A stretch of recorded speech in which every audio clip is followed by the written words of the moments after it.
Sungguh-sungguh Allah sangat ridho ketika seorang hamba itu makan.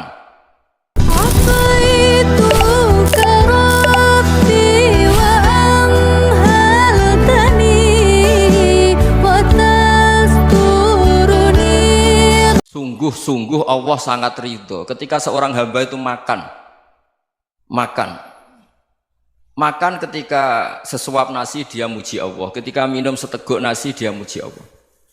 Itu kalau orang diridhoni Allah itu wali betul. Itu untuk jadi wali itu gampang. Kamu makan ridho, kamu nginjak buminya Allah ridho seneng, kamu hidup keseharian aman seneng. Nah ini supaya sampean kita semua ngaji betapa panduan Rasulullah untuk menggapai ridho Allah itu banyak yang keseharian sekali. Saking kesehariannya banyak dalam hadis dan itu sahih. Nabi menyebut hal-hal yang keseharian. Hatta ma tas'alu fi fimra'atika. Kamu punya uang, kemudian istri kamu bisa makan, itu ibadah.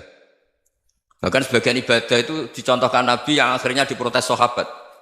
Yaitu wa fi buti ahadikum sedekah. Kamu menggauli istri kamu itu ya sedekah. Sampai sahabat bilang yang benar ya Rasulullah. Ayati ahaduna syahwatahu wa huwa lahu ajrun. Masa urusan biologis, urusan syahwat kemudian dia dapat pahala. Nabi menjawab, alaysa law wada'aha fi haramin akana alaihi wisrun. Bagaimana kalau dia meletakkan ke yang tidak benar itu kan dosa. Nah, hal-hal seperti ini yang saya ingin teman-teman semua.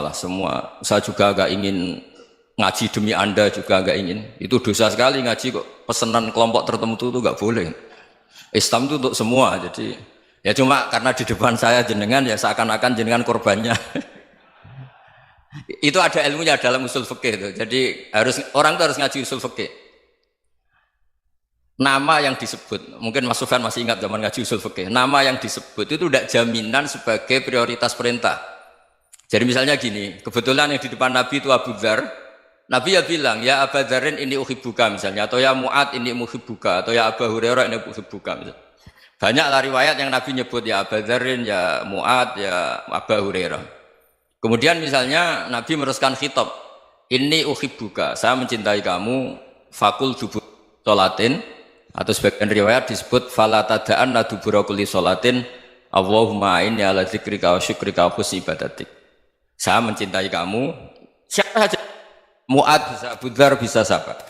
Saya mencintai kamu, mohon kalau habis sholat kamu jangan lupa wiridan Allahumma inni ala dzikrika wa syukrika wa husni ibadatik. Ya Allah, tolong kami permudah supaya mudah ingat Engkau.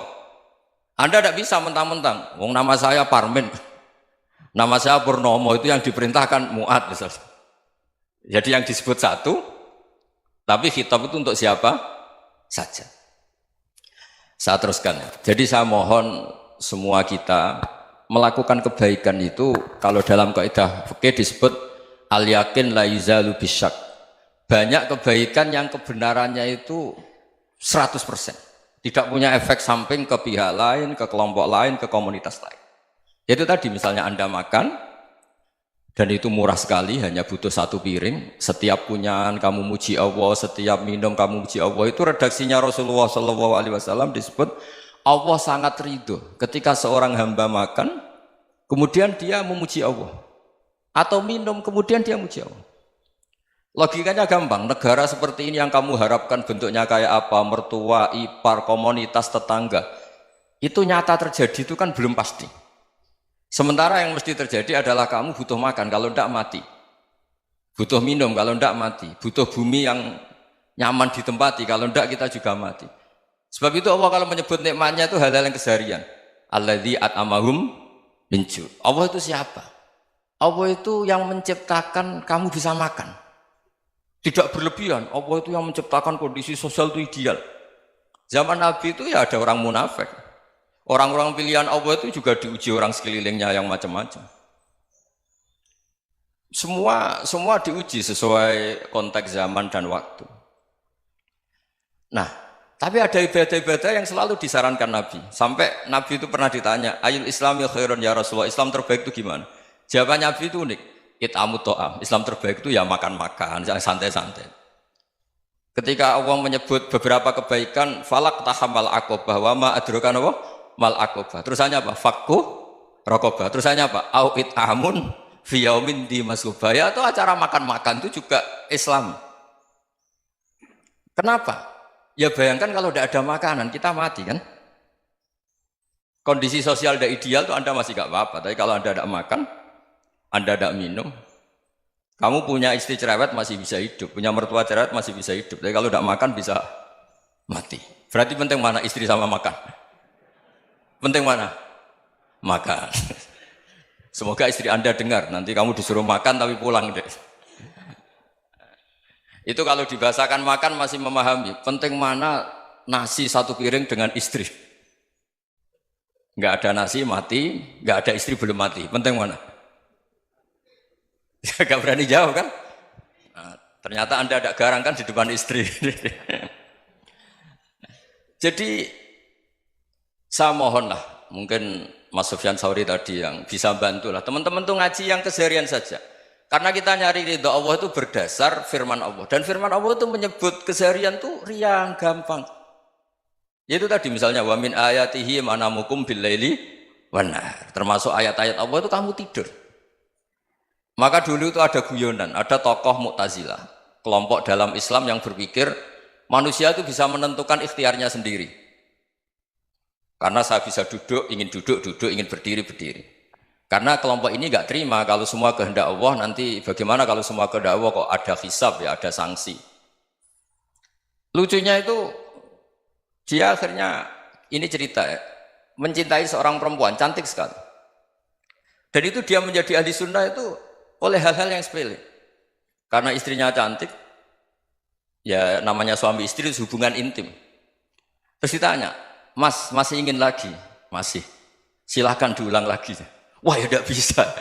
Katanya manusia bisa menentukan yang diinginkan. Itu tobat itu. Itu nggak bisa ditobatkan Mas Sufyan Ats-Tsauri. Orang cantik yang mudah nobatkan orang itu orang cantik. Segampang itu. Akhirnya kita tahu, makanya kalau dalam kitab Hikam itu disebut al-aqil mayyakul madza yaf'alu wa hubi wal ghafil mayyakul madza af'al. Orang yang punya akal karena sadar ini wilayah Allah, semua milik Tuhan. Itu dia tiap hari berpikir, besok Allah akan melakukan apa terhadap dunia ini. Kamu merencanakan sesuatu mau plesir, ternyata gempa. Mau wisata ke Rusia, ternyata perang. Kamu tidak pernah tahu apa yang akan terjadi besok. Wa ma tadri nafsum madza taksibu ghadan. Tapi anda semua kita ini sering punya jadwal permanen. Makanya saya kalau diundang siapa saja, sanad takdir. Yang jelas Gus ini acara penting. Ya masih acara penting nak pangeran ngersakno piye? Kok ape dadi pangeran? Kamu kok mau jadi Tuhan? Itu kadang ya kiai. Penting Gus acara ini jenengan harus memastikan bisa. Loh kamu itu yang ngajarin tauhid, sesuatu itu biadillah kok bilang-bilang apa pasti. Kalau saya terus tak tobatkan loh kamu kata saya. Ya kalau gitu Gus bilang insya Allah. Wah itu hati saya, fisik saya, roh saya sudah bilang insya Allah. Tidak usah kamu latih kata saya. Nah hal-hal tauhid keseharian itu gampang sebetulnya. Wal ghafil yaqulu madza af'al. Tapi orang yang lupa Allah dia setiap hari bilang besok apa? Kita bisa melakukan apa? Seakan-akan dia itu aktor, dia penting, dia subjek permanen, dia. Padahal kita ini hanya objek kehendak Allah Subhanahu wa taala. Karena kita yakin sesuatu yang terjadi di alam raya ini kita tidak bisa apa-apa. Makanya saya sering ngaji, sering bilang saya. Ketika Anda mensifati Allah, Dia yang menghidupkan. Sudah itu tanamkan sehingga ketika kita mati santai saja. Kenapa santai? Allah punya cara menghidupkan kita. Zaman kita hidup juga gak tahu caranya ngelola jantung, ngelola paru-paru. Kamu juga gak tahu ngelola oksigen yang tidak beracun, tidak mengandung polusi. Tahu-tahu hidup. Gak ingin tua ya tahu-tahu tua, gak ingin mati tahu-tahu mati. Selama ini kita hidup juga gak tahu apa sebetulnya. Hanya gaya tok, punya jadwal, punya planning. Kalau kamu bisa menentukan pilihan Anda, pasti Anda istrinya cantik, 4 neriman semua, qanaah semua. Nyatanya enggak kan? Ada 1 jelek, cerewet. Wah itu kan, nyatanya enggak bisa apa-apa Anda kan? Dan kamu bawa mati lagi. Itu kan, istri Anda juga gitu, punya keinginan, punya suami yang ganteng, yang jabat, yang neriman, yang enggak poligami. Ya enggak kesampaian juga. Kalau kita ngitung tingkat kegagalan kita itu gagal terus. Ya kan? Nah, terus ingat Allah, madza yaf'alu wa bi. Orang yang punya akal selalu berpikir Allah itu menghendaki apa terhadap saya. Lalu sama-sama orang. Melihat orang yang serius, itu kata Anda itu pemikir berat, serius. Senang punya tokoh yang merengut tuh, karena kamu anggap serius.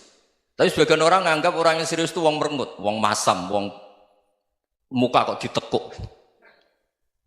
Jadi sama itu hati ya muqallibal qulub tsabbit qalbi ala dini, karena kita nggak tahu cara berpikir kita tentang orang lain, tentang sekeliling kita. Misalnya kita orang baik yang jenis ngrumat fakir miskin, ada orang bangun masjid mewah itu janggal. Apa artinya masjid mewah kalau banyak orang kelaparan? Tapi kalau yang jenis pendidikan, apa artinya masjid mewah kalau tidak bisa ngaji? Nanti yang jenis infrastruktur, apa artinya ini kalau semuanya punya sudut pandang yang berbeda-beda. Dan Islam mengapresiasi semua kebaikan. Tapi katakan semua kebaikan itu adalah kehendak Allah Subhanahu wa taala. Karena apapun baik Anda itu pakai fasilitas yang diberikan oleh Allah Subhanahu wa taala. Sehingga ini yang disebut qulillah tsumma darhum fi khawdihim yal'abun. Ya kembali tadi ke tema-tema bahwa keseharian Anda ini sudah Islami. Saat Anda tidak bisa melakukan apa saja. Saya sering ada jenazah, biasanya kalau tetangga meninggal saya sering disuruh ngelepas. Saya bilang orang ini baik. Karena sering ngelamun di rumah, sering nganggur di rumah. Ditanya sama anaknya, kenapa Gus nganggur baik? Ya kalau dia nganggur artinya juga agak berbuat sesuatu yang maksiat kan? Ya kan? Orang nganggur di rumahnya ya tidak bunuh orang, tidak maling, tidak korupsi, ya namanya nganggur di rumah. Lah cuma istri cara pandang nganggur gak menghasilkan uang itu. Tapi juga gak menghasilkan kriminal kan? Jadi sebenarnya Islam itu makanya kalau sampai ngaji usul fikih itu ada kitab usul fikih namanya Lubul Usul, itu terkenal sekali di pesantren itu. Itu kalau ngapresiasi keseharian itu luar biasa. Izma min mubahin illa wa yatahaqqaqu bihi tarku haramimma. Karena keseharian yang mubah saat Anda lakukan itu ada kehebatan yang luar biasa, yaitu meninggalkan haram.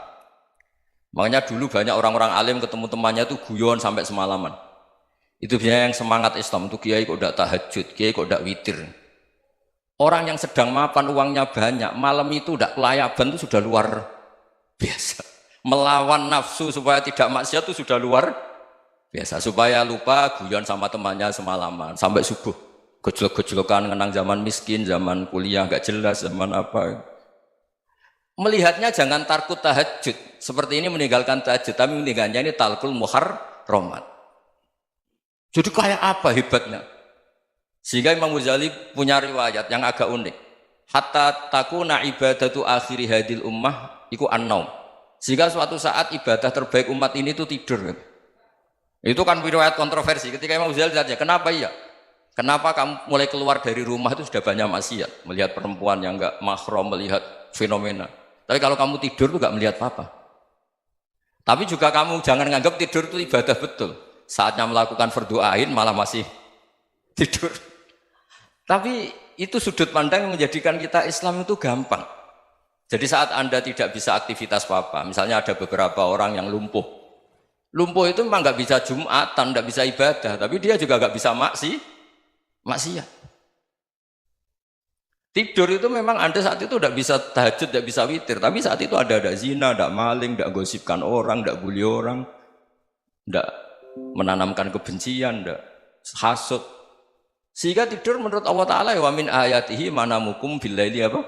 Wan-nahar. Karena di tidur itu selain ada unsur istirahat, jaga kestamina, juga ada unsur meninggalkan beberapa keburukan. Nah saya mohon ibadah yang keseharian ini kita jaga. Supaya kita semua baca ayat itu fasih. Fasih itu tertanam di hati. Allah itu siapa? Alladzi at'amahum min ju'i wa amanahum min khauf. Dan Allah kalau cerita di Quran itu anna sababnal ma'a sabba tsumma syaqqaqnal ardha wa syaqqa fa ambatna fiha habba wa inaba wa qadba wa zaituna wa nakhla wa hadaika hulba. Kamu tahu saya ini siapa kata Allah? Saya ini adalah Tuhan yang menurunkan air, kemudian ada tanaman banyak. Habba wa inaba wa qadba, ada zaitun, ada tin, kalau orang Jawa mungkin ada tela, ada padi, ada mangga, ada pisang. Sudah. Wa inaba wa zaituna wa nakhla wa hadaika hulba. Ada perkebunan yang lebat. Tujuannya apa? Mata Allahkum, silahkan kamu pakai, kamu nikmati. Tapi karena kadang kita ini punya ide-ide besar.